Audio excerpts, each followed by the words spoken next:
off and they calling me mud. I shake my ass and they call me a slut. What you like, bitch? I'm pull up to the cut. I'm high as fuck 'cause I'm smoking a blunt. You in the bag, ain't no bitch, I'm in front. Hey y'all, it's your girl Crystal Jim. If you are new here, I do videos about music, movies, TV shows, books, fandom culture, nostalgia content, etc. So this is Tia's third album, I think. I did watch a video and she said this album is part of a trilogy and that Corinian is the last album of this trilogy. So I got high hopes for this album. Track 1, Pretty featuring Sweetie. So this track got a pop or some type of retro pop aspect to the track. There is obviously some auto-tune that is applied to Tia's voice. Sweetie's verse was cool, it was chill. This track's instrumental was a mixture of chill vibes while also being upbeat. 7.5 out of 10. Track 2, Ironic. So this track definitely got some funk to it, and I'm talking about instrumental wise. Tia's voice is deeper in this track compared to the last track, and the auto-tune isn't to where it's noticeable. I like the chorus to this track. 7.8 out of 10. Track 3, Buttercup. Okay, so this instrumental definitely got this 80s or 70s drums to the track. It also has that good sounding guitar from that time period, which I love. And you can say this track is more pop leaning, specifically more alternative pop leaning. It's upbeat and I like it overall. 8 out of 10. Track 4, Lotion featuring Family. So this track has that retro pop / hip hop that is from the 80s or the 70s. The song has funk elements to the track. Family is the feature and I don't mind this feature. She definitely ate her verse up and the chorus is also catchy.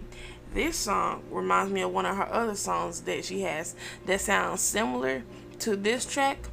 7.5 out of 10. Now, track 5, Fall in Love. The bass hits really hard on this. The bass hits really nice on this track. The lyrics are freaky here and there. The rapping voice that Tia is using is my favorite. I think her mid to deeper rapping voices do make her song sound better. I also like how the instrumental sounds on this track. It definitely fits into that alternative hip hop genre. That is something that I like. Now track 6. Also the rating for Fall in Love is 7.5 out of 10. Now Cutting Ties. Tia Corine is track 6, Cutting Ties. Tia Corine is back to the lighter voice. I like this instrumental on the track.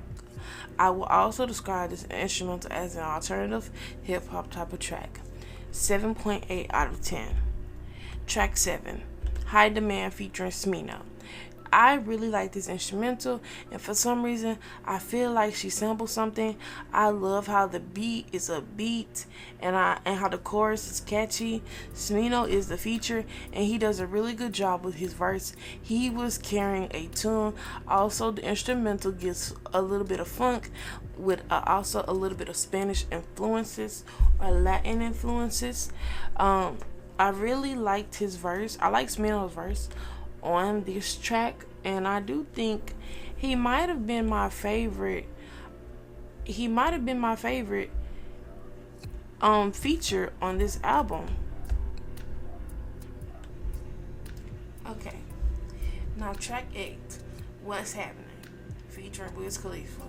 The instrumental has some retro influences, definitely about 90s and 2000s music influences.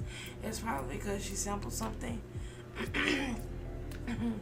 This track got my head moving, but it's not my favorite or preferable song. 7.5 out of 10. Track 9, Booty. I like this instrumental. The bass and the beat is more to my taste, and then the instrumental has that dreamy aspect to it. It sounds like a harp, but like a digital one, or maybe it was a guitar, I'm not sure. I love harp sounding instruments and the hard drums and the bass coming together. They balance each other out really well. I would say the instrumental is my favorite thing about the song. I also like the lyric choices in the song. 8.5 out of 10. Track 10, Different Color Stones. I think Tia dropped this song months ago. The chorus of this song is catchy.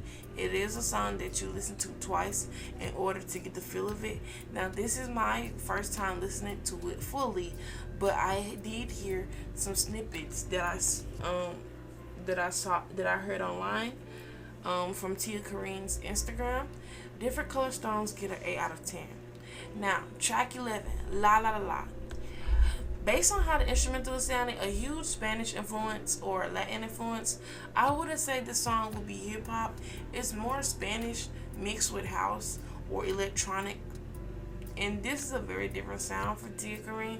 And it's like, and I would say this right here, this track right here, it stands out compared to the rest of the tracks. But I'm not sure if it's in a bad way or a good way. But this song, La La La, gets a 7.8. A 7.5 out of 10. Now, track 12, 8. So, it's smart that Tia put La La La and 8 next to each other. They have similar sound profiles. Now, this song came out months ago, too. This song is really good. This song definitely has ballroom culture influences in the song. Definitely a song that you can vote to. I also love the feature. Whoever they are, he really ate that verse. So 8 gets a 10 out of 10. Now track 13, Backyard featuring Jid. This song right here is my favorite. It was released last month, I think. The instrumental is very alternative and hard. The way the beats and the bass hits together is really hard. This is the song you play on full volume in your car. Jid is the feature and he slid on this beat. Now the chorus is freaky, but it's also catchy. And I would say Jid is another person that I like on this album. He's another feature that I like on this album right here. Backyard gets a 10 out of 10. Now, track 14, Crush. This track is a nice, chill trap beat. In my opinion, I really like the instrumental. I really like her flow on this track. The chorus is repetitive in a good way, and I think the beat makes the chorus repetitive in a good way because a chorus can get boring or annoying if the instrumental is not right. Crush gets a 8 out of 10. Track 15, Ice by Kirby. This instrumental definitely has an Asian influence mixed with hip hop. And this is something that is expected because Tia is a quarter Japanese. Tia is not aggressive with the flow. She is more taking a chill or flowy approach with the song. She's also using her higher pitched voice.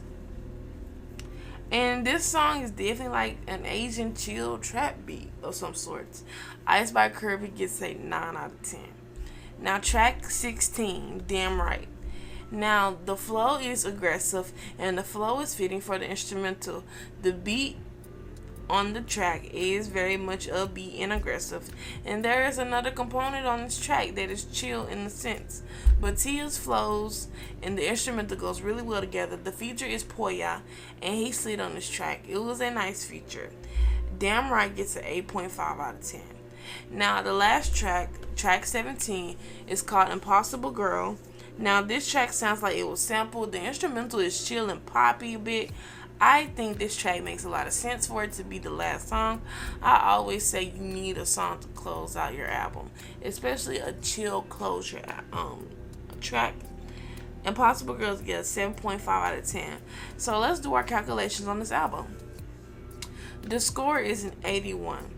This album definitely has alternative influence throughout it, and I honestly like the album.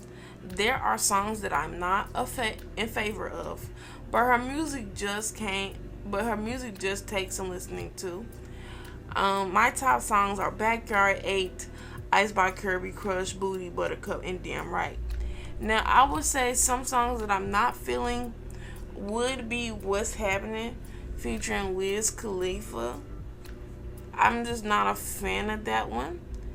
And I would say Fall in Love is not my speed either. And Lotion is not my speed either. And Pretty is not my speed. Now, I did give them like 7.5s, and so when I put a 7.5 for a track, I'm saying that I'm not going to listen to it, but it's still good, and I can understand why people will like it and want to listen to it. And another song that I will be adding to my album, not my album, to my playlist, would be High Demand, because I do think that that song is also good. That is why it had got a 7.8 out of 10. Now one, okay, so one thing I would say about this album right here, I would say, what are the vibes to this album? What is the vibes to this album? I would say the vibes give off alternative gamer girl type vibes because of the beat selections, the instrumental choices, and things of that nature. It definitely gives off, and mind you, I did see her trailer for this album, and it's like anime inspired and things of that nature. It does give alternative gamer girl that likes anime and things of that nature. And so I really do, I like the vibe that it's giving. Like, this song probably not gonna hit for guys, I guess, but it might hit for some women in that nature. Now, one critique I would say that I would have is the transitions. I think Tia has to do better with the transitions. The transitions are supposed to transition the listeners into the next song. So the beginning of the next song needs to match to the ending of the last song. I think that is something really important to know, because transitions can make your album more enjoyable and easier to listen to. And I feel like she took a major L when it came to the freaking transitions, and that's probably why, another thing why her album is not rated like higher. But she definitely got to work on them transitions. Once she work on them transitions and things of that nature, she'll probably eat another album up. Now, this is my first hip-hop album that will be on my channel, but I think I would put a good amount, I wouldn't say I put a good amount on this album on my playlist. I'll probably put like 5 or 6 songs from this album onto my playlist. Now, let me know your favorite tracks from Corinian. Please like, share, comment, subscribe, and I'll see you guys later. What you mean I beat her? Me and Dana beat my eyes. Old size Chanel. Show love on Instagram. Give up what she say. We kick it like EAI. Don't cry, I rational. Just so he's no stepping on that.